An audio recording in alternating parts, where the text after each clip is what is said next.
Assalamualaikum warahmatullahi wabarakatuh. Kami dari kelompok 2 yang beranggotakan Arsi Putri Akafi, Bintang Alkistan, Danovan Al-Rafli, Syafia Al-Mahirah, Tarina Dewi Putri Adiansyah, Tiara Amanta, Wisesa, dan Teguh Fernandes. Di sini kami akan menjelaskan mengenai terorisme. Terorisme adalah serangan-serangan terkoordinasi yang bertujuan membangkitkan perasaan teror terhadap sekelompok masyarakat.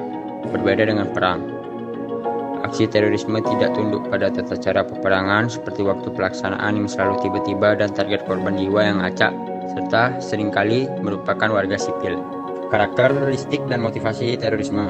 Terorisme dapat didasarkan pada motivasi yang bersifat politis maupun non-politis. B. Sasaran yang menjadi objek aksi terorisme bisa sasaran sipil, supermarket, mal, sekolah, tempat ibadah, rumah sakit, dan fasilitas umum lainnya, maupun sasaran non-sipil, sanksi militer dan kemiliter. C. Aksi terorisme dapat ditujukan untuk mengintimidasi atau mempengaruhi kebijakan pemerintah negara. D. Aksi terorisme dilakukan melalui tindakan yang tidak menghormati hukum internasional atau etika. E. Aktivitas teroris menciptakan perasaan tidak aman dan merupakan gangguan psikologis untuk masyarakat. F. Persiapan atau perencanaan aksi teror bisa bersifat multinasional. G. Tujuan jangka pendek aksi terorisme adalah menarik perhatian media massa dan perhatian publik. H. Aktivitas terorisme mempunyai nilai mengagetkan atau shock value yang bagi teroris berguna untuk mendapatkan perhatian. Tujuan terorisme melakukan tindakan adalah untuk menimbulkan ketakutan yang amat sangat dalam masyarakat, kekhawatiran yang menjalar, dan timbulnya rasa kekhawatiran atas keselamatan diri dan harta benda akibat sifat serangan yang keras dan sangat acak.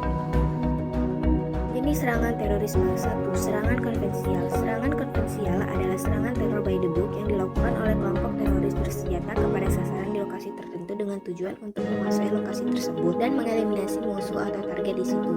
2. Lone wolf. Lone wolf adalah serangan teror yang dilakukan oleh individu dengan memakai senjata api, senjata tajam, ataupun alat lain dengan tujuan untuk membunuh orang atau target. Yang ketiga yaitu active shooter. Active shooter adalah serangan teror yang dilakukan oleh satu atau sekelompok orang bersenjata api di satu lokasi tertentu. Biasanya, lokasi yang dipilih adalah lokasi umum yang ramai. Yang keempat, IED atau gampangnya disebut dengan bom rakitan, adalah serangan teror dengan mempergunakan bahan peledak yang dirangkai oleh teroris dan diletakkan pada sasaran tertentu dan didetonasi pada waktu tertentu untuk membunuh korban yang sebanyak-banyaknya. Ciri dari suatu tindak pidana terorisme adalah 1. Adanya rencana untuk melaksanakan tindakan tersebut. 2. Dilakukan oleh suatu kelompok tertentu. 3. Menggunakan kekerasan.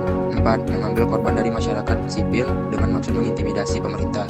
5. Dilakukan untuk mencapai pemenuhan atas tujuan tertentu dari pelaku yang dapat berupa motif sosial, politik, ataupun agama. Sanksi pidana pelaku terorisme. Hukuman sendiri diatur dalam pasal 10 Kitab Undang-Undang Hukum Pidana KUHP, yaitu A. Hukuman pokok yang terbagi menjadi 1. Hukuman mati, 2. Hukuman penjara, 3. Hukuman kurungan, 4. Hukuman denda. B. Hukuman tambahan yang terbagi menjadi 1. Pencabutan beberapa hak yang tertentu, 2. Perampasan barang yang tertentu, 3. Pengumuman keputusan hakim. Cara mencegah terorisme. 1. Memperkenalkan ilmu pengetahuan dengan baik dan benar.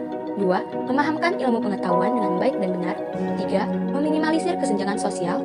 4. Menjaga persatuan dan kesatuan. 5. Mendukung aksi perdamaian.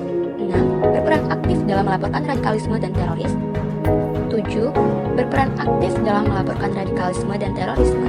8. Menyaring informasi yang didapatkan. 9. Ikut aktif mensosialisasikan radikalisme dan terorisme. Undang-Undang Nomor 3 Tahun 2004 tentang Pemberantasan Tindak Pidana Terorisme. Perubahan Undang-Undang Terorisme disahkan DPR pada 2018 sila memuat hak-hak bagi korban atau keluarga korban. Korban adalah tanggung jawab negara di mana hak-haknya diatur dalam pasal 35A, 35B, 36, 36A, dan 36B. Pasal tambahan dalam Undang-Undang Nomor 3 Tahun 2019 mengatur secara lebih komprehensif hak korban terorisme menjadi 6, yaitu bantuan medis, rehabilitas psikologis, rehabilitas psikososial, santunan korban meninggal dunia, restitusi dan kompensasi semula yang hanya ada dalam Undang-Undang Nomor 15 Tahun 2003, yaitu kompensasi dan restitusi. Ada hal-hal penting yang bisa Anda lakukan dalam menghadapi suasana penting saat terjadinya aksi teror. Pertama, periksa keberadaan anggota keluarga. Pastikan seluruh anggota keluarga berada di tempat yang Anda ketahui dan bisa dihubungi. Kedua, jangan pergi ke TKP, karena kerumunan massa akan menyulitkan pihak aparat dalam mengamankan dan melakukan penyelidikan. Ketiga, jangan sebarkan foto atau video korban, karena dapat menyebabkan ketakutan bagi yang lainnya. Keempat, 4. Pantau media terpercaya agar informasi yang didapat lebih jelas. 5. Jangan sebarkan informasi tak terkonfirmasi. Tidak semua informasi yang beredar di media sosial atau grup aplikasi pesan benar.